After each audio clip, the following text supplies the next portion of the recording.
কোরবানির গোশত কতদিন ফ্রিজে রেখে খাওয়া যাবে? কোন কোন পশু দ্বারা কোরবানি করা জায়েজ? 7 নামে কোরবানি দেওয়া যাবে কিনা? কোরবানি 7 নামে দিবেন কিনা? ভাইরা আমার, কোরবানি মূলত আল্লাহর নামে হবে, এটা আমাদের বলার ভুল। আমরা বলি 7 নামে কোরবানি, আসলে 7 নামে না, 7 জনের তরফ থেকে, 7 ব্যক্তির তরফ থেকে কোরবানি হয়, 7 ব্যক্তির পক্ষ থেকে কোরবানি হতে পারে। গরুতে, ওটে সর্বোচ্চ 7টা ভাগ হতে পারে, 7-এর নিচে হতে পারে, উপরে হতে পারে না। আবার ভগ্নাংশ হবে না, অর্থাৎ 1 ভাগ 2 জনে মিলে নিলে হবে না। বুঝে আসছে কথা? 3 ভাগ হতে পারে, 2 ভাগ হতে পারে, 7 ভাগ সর্বোচ্চ হতে পারে। 7 ব্যক্তির পক্ষ থেকে কোরবানি যথেষ্ট হবে। গরু এবং ওটে, মহিষে, এগুলোতে যথেষ্ট হবে। পরিষ্কার নবী করিম সাল্লাল্লাহু আলাইহি ওয়াসাল্লামের হাদিস রয়েছে। আজকাল অনেক আলেমরা এটা নিয়ে, বা কোন আলেমরা এটা নিয়ে মত পার্থক্য করেন, দুর্ভাগ্যজনক সেটা। এটা নিয়ে সংখ্যাগরিষ্ঠ ইমামদের দ্বিমত নাই। আরব আজম কোন দেশে সংখ্যাগরিষ্ঠ আলেমদের কোনো দ্বিমত নাই যে গরু, ওট এগুলো 7 ব্যক্তির তরফ থেকে যথেষ্ট হবে। কোন কোন পশু দ্বারা কোরবানি করা জায়েজ? কোন কোন পশু দ্বারা কোরবানি করা জায়েজ ভাই? এটার উত্তর হলো, কোরবানি করা যাবে ওট দিয়ে, যদি ওটের বয়স হয় 5 বছর। কয় বছর? 5 বছর বয়সী ওট। আর গরু দিয়ে কোরবানি করা যাবে, মহিষ দিয়েও করা যাবে, যদি গরু মহিষের বয়স হয় 2 বছর। আর ছাগল দিয়ে, ভেড়া এবং দুম্বা দিয়ে কোরবানি করা যাবে, যদি এগুলোর বয়স হয় 1 বছর। তাহলে 3 ক্যাটাগরির পশু, ওট আর গরু মহিষ এবং ছাগল ভেড়া দুম্বা, এই 3 ক্যাটাগরির পশু দিয়ে কোরবানি করা জায়েজ আছে। এবং এছাড়া অন্যান্য যেগুলো আছে, বন্য জন্তু অথবা অন্যান্য হালাল পশু, হাঁস মোরগ, এগুলা কোনটা দিয়ে কোরবানি করা জায়েজ নাই। কোরবানি শুধুমাত্র এটা দিয়ে কোরবানি করা জায়েজ আছে, 3 ক্যাটাগরির পশু। কোরবানির গোশত কতদিন ফ্রিজে রেখে খাওয়া যাবে? কোরবানির গোশত কতদিন ফ্রিজে রেখে খেতে পারবেন? ভাইরা আমার, এটার কোনো লিমিটেশন নাই। এটা নির্ভর করবে আপনার রুচির উপরে। এটা নির্ভর করবে যে আপনি কতদিন রেখে নিজে খেতে চাচ্ছেন, বা এটা কতদিন ভালো থাকে তার উপরে। অনেকে খুব বেশি দিন গোশত ফ্রিজে রেখে, মাছ ফ্রিজে রেখে খেতে পছন্দ করেন না। ভাইরা আমার, কোরবানির গোশত যেহেতু আল্লাহকে আমি দিয়ে দিয়েছি, এটা আসলে আমার কিনা গোশতের মতো না। অতএব এখানে আমি যেটুকু পাই ওইটুকুই আমার জন্য বেশি। এই মানসিকতা থাকলে তাহলে গোশতের মধ্যে লাভ লস আর হিসাব করার মানসিকতা আমাদের থাকবে না। কোরবানির পশুর গোশত বেশিরভাগই দান করে দিবেন। আপনি 3 ভাগের 1 ভাগ দান করলেন, 1 ভাগ আত্মীয় স্বজনকে খাওয়ালেন, আরেক ভাগ আপনি রেখে দিলেন। এটা হলো মুস্তাহাব, কিন্তু এটা জরুরি না। কেউ যদি বেশিরভাগও রেখে দেয়, তার কোরবানি হয়ে যাবে। উদ্দেশ্য যদি আল্লাহকে খুশি করা হয়, গোশতটা যদি মূল উদ্দেশ্য না হয়। কারোর উদ্দেশ্য হতে পারে যে আমি রেখে দিয়ে পরে আস্তে আস্তে আল্লাহর হস্তে মানুষকে দিব, গরিব দুঃখীদেরকে রান্না করে খাওয়াবো, নিজেরাও খাবো, তো আলহামদুলিল্লাহ তিনি রাখতে পারেন। এটা কোনো লিমিটেশন নাই যে কোরবানি গোশত এতদিনে বেশি রাখা যায় না, এমন কোনো কথা নাই। দাড়ি কতটুকু রাখা শরীয়ত সম্মত? যাদের দাড়ি কম গজায় তাদের ক্ষেত্রে শরীয়তের বিধান কি?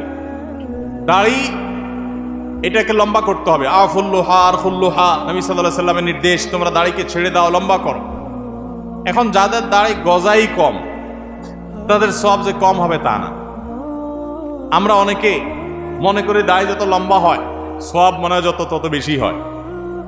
না, ব্যাপারটা সেরকম না। কারো দাড়ি অনেক ছোট হয়, দাড়ি যদি ছোট হলে সওয়াব কম হয়, তাহলে মালয়েশিয়ান, ইন্দোনেশিয়া মানুষদের দাড়ি সওয়াবই থাকবে না। বেচারার দাড়ি একটু বড়ই হয় না।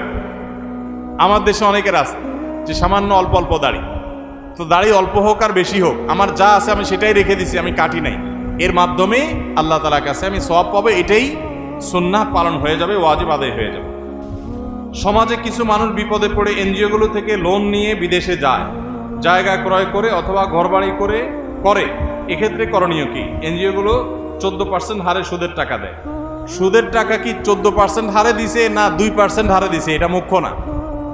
আমরা যখন বাইরে যাই, বিশেষ করে উন্নত দেশগুলোতে যাই, তখন বাংলাদেশি প্রবাসী ভাইরা জিজ্ঞাসা করে, ভাই এখানে হাউস লোনের জন্য ব্যাংকগুলো থেকে এত কম নামমাত্র সুদের টাকা দেয় যে বলার মতো না, এই লোভ ছাড়া যায় না।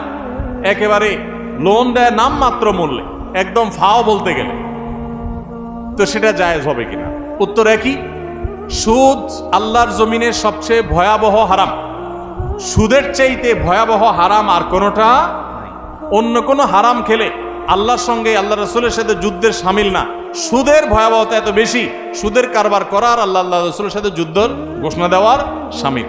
এই জন্য ভাইরা, বিদেশি এনজিও গুলো বা দেশি অনেক এনজিও আছে যারা গ্রামে গ্রামে সুদি লোন দেওয়ার জন্য তারা হন্যে হয়ে মানুষ খোঁজে, আছে না নাই? কিস্তিতে টাকা দেওয়ার জন্য হন্যে হয়ে থাকে। আপনারা একটা জিনিস খেয়াল করবেন, আপনার অন্য কোনো বিপদে তাদেরকে পাবেন না, কোনো বিপদে তাদেরকে পাবেন না। আপনার ছেলেটা অসুস্থ, তারা আপনার ছেলেটাকে নিয়ে সেবা করে চিকিৎসা করায় দিছে কোনো স্বার্থ ছাড়া, এগুলো নর্মালি খুব একটা পাবেন না। কিন্তু দেখবেন তারা কিস্তিতে লোন দেওয়ার জন্য পিছিয়ে পিছিয়ে ঘুরে। কারণ এরা জেনে হোক আর না জেনে হোক শয়তানের দোসরের ভূমিকায় অবতীর্ণ হয়েছে। এই সুদের জাল গোটা পৃথিবীতে বিছানো হয়ে গেছে। গোটা পৃথিবীর অর্থনীতি দাঁড়িয়ে আছে সুদের উপরে। আমরা বক্তব্য দিচ্ছি, কিন্তু আমরা জানি যে আমাদের আষ্টে পৃষ্ঠে সুদ আমাদেরকে ঘিরে আছে। কিন্তু ভাইরা আমার, ঠান্ডা মাথায় জেনে শুনে বিদেশ যাওয়ার জন্য হোক, ঘরবাড়ি করার জন্য হোক, ব্যবসা সম্প্রসারণের জন্য হোক, সুদের কারবারে কোনো মুসলমান জড়াতে পারে না। এটা হারাম। আল্লাহ তাআলা আমাদের এই হারাম থেকে বেঁচে থাকার তৌফিক দান করুন। সুদের টাকা দিয়া অনেক কিছু করে ফেলতে পারেন, কিন্তু সুখের মালিক আল্লাহ তাআলা। তিনি আল্লাহ তাআলা আপনাকে এই হারাম দিয়ে কখনো আরাম দিবেন না। এজন্য সুদকে না বলার মতো ইমানের শক্তি থাকতে হবে। অভ্যাস করানোর জন্য কাউকে নফল ইবাদতের জন্য চাপ প্রয়োগ করা জায়েজ আছে কিনা? নফল ইবাদতের জন্য সাধারণ অবস্থাতে চাপ প্রয়োগ করা জায়েজ নাই, কিন্তু অধীনস্থ লোকজন, নিজের ঘরের লোকজন, তাদেরকে মৃদু চাপ দেয়া যেতে পারে, যেটা জুলুমের পর্যায়ে যাবে না। সেটা হলো দাবির জায়গা থেকে, সেটা শেখানোর জন্য, অভ্যাস করানোর জন্য অধীনস্থ নিজের পরিবারের সদস্য এরকম লোকদেরকে। তাও চাপ বলতে যেটা বুঝায় যে জবরদস্তি করলেন, কষ্ট হলেও তাকে করালেন, এটা করা জায়েজ নাই, কারণ এটা ফরজ ইবাদত না। নবী করিম সাল্লাল্লাহু আলাইহি সাল্লাম রমজানের শেষ দশকে পরিবারের লোকদেরকে ঘুম থেকে ডেকে তুলতেন ইবাদতের জন্য, নফল ইবাদতের জন্য। তো এই টাইপের পরিবারকে আপনি আহ্বান করতে পারেন, এটা কিছুটা জোরাজুরি বলা যেতে পারে বাহ্যিক অর্থে। কিন্তু চাপ প্রয়োগ বলতে জুলুম যদি বুঝায় বা জবরদস্তি যদি বুঝায়, তো অভ্যাসের জন্য জবরদস্তি করানো জায়েজ নেই, কারণ বিষয়টা নফল। পিরিয়ড অবস্থায় মুখস্থ সূরা বা কোরআনে কারীম থেকে তেলাওয়াত করা যাবে কিনা? পিরিয়ড অবস্থায় কোরআন তেলাওয়াত করার ব্যাপারে জমহুর বা সংখ্যাগরিষ্ঠ ইমামদের মত হলো মা বোনরা পিরিয়ড অবস্থায় কোরআন তেলাওয়াত করবেন না। তারা কোরআন তেলাওয়াত শুনতে পারেন, তারা ইসলামিক বই পুস্তক পড়তে পারেন, তারা অন্যান্য দ্বীনি বই, তাফসীর গ্রন্থ, হাদিস গ্রন্থ পড়তে পারেন, দোয়া দুরূদ জিকির আজকার সব করতে পারেন, কিন্তু কোরআন তেলাওয়াত তারা করবেন না, কোরআন স্পর্শ করবেন না। এটা হলো জমহুর এবং সংখ্যাগরিষ্ঠ ইমামদের মত। আমার বাবা একজন ব্যবসায়ী, তিনি ব্যবসায় হারাম করেন। আমি ঠান্ডা মাথায় অনেক করে বুঝিয়েছি, এর কারণে আমাকে দোকান থেকে বের করে দিয়েছেন। এখন এই ব্যবসার টাকা কি আমি খেতে পারবো? আমার জন্য কি হারাম হবে? পুরো ব্যবসাটা যদি হারাম হয় এবং হারামের উপরে দাঁড়ায় থাকে, তাহলে আপনি নিজে যেহেতু দোকানদারি করতেছেন, তার মানে নিজে কিছু করতে পারবেন, তাহলে আপনার জন্য জায়েজ নাই। আপনি প্রাপ্তবয়স্ক হলে আপনার বিকল্প উপার্জনের পথ আপনাকে খুঁজে বের করতে হবে।